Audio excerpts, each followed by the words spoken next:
Hello guys, രാവിലെ തന്നെ ഹോസ്പിറ്റലിലേക്ക് പോകാനുള്ള തയ്യാറെടുപ്പിലാണ്. രാവിലെ തന്നെ കുറച്ച് നേരം മുറ്റത്തൊക്കെ നോക്കി നിന്നു. പിന്നെ മുകളിൽ പോയി പല്ല് തേച്ചു, ബെഡ്ഷീറ്റൊക്കെ സെറ്റാക്കിയിട്ട് താഴത്തേക്ക് പോയി ചായയൊക്കെ കുടിക്കണം. എനിക്ക് കുറച്ച് പണിയുണ്ട്, അതൊക്കെ ചെയ്തിട്ട് വേണം കുളിച്ചിട്ട് ഡ്രസ്സ് മാറ്റാൻ വേണ്ടിയിട്ട്. അങ്ങനെ ഡ്രസ്സ് മാറ്റാൻ നിന്നു. കുറച്ച് സൺസ്ക്രീമും കണ്ണൊക്കെ എഴുതി പൗഡറും ഇട്ട് മുടിയൊക്കെ സെറ്റാക്കണം. മുടി ഞങ്ങൾക്ക് അവിടെ പുട്ടപ്പ് ചെയ്ത് വെക്കണം, അല്ലെങ്കിൽ അവിടെ അങ്ങനെയൊക്കെയാണ് റൂൾസ്.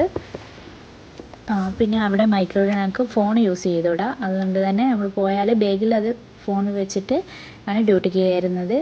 10:30 ആകുമ്പോഴേക്കും ജീപ്പ് എത്തും. അതിന് മുന്നേ റെഡിയായിട്ട് ഫുഡൊക്കെ എടുത്ത് വെച്ചിട്ട് താഴത്തേക്ക് പോയിട്ട് ജീപ്പിൻ്റെ അടുത്തേക്ക് പോയി നിൽക്കണം. ജനകീയ ജീപ്പിലാണ് കൊട്ടിയടിയിലേക്ക് പോകാറ്. അങ്ങനെ റെഡിയായി കഴിഞ്ഞു. താഴെ പോയി ഫുഡൊക്കെ എടുത്ത് ഇപ്പോൾ ജീപ്പ് വരും, അതിലേക്ക് പോകാൻ നോക്കുകയാണ്. പിന്നെ ഉച്ചയ്ക്ക് ഫുഡൊക്കെ കഴിഞ്ഞ് രാത്രിയായി, വീട്ടിലെത്തി. ഇന്നത്തെ വിശേഷം കഴിഞ്ഞ് നാളെ കാണാം. ബൈ.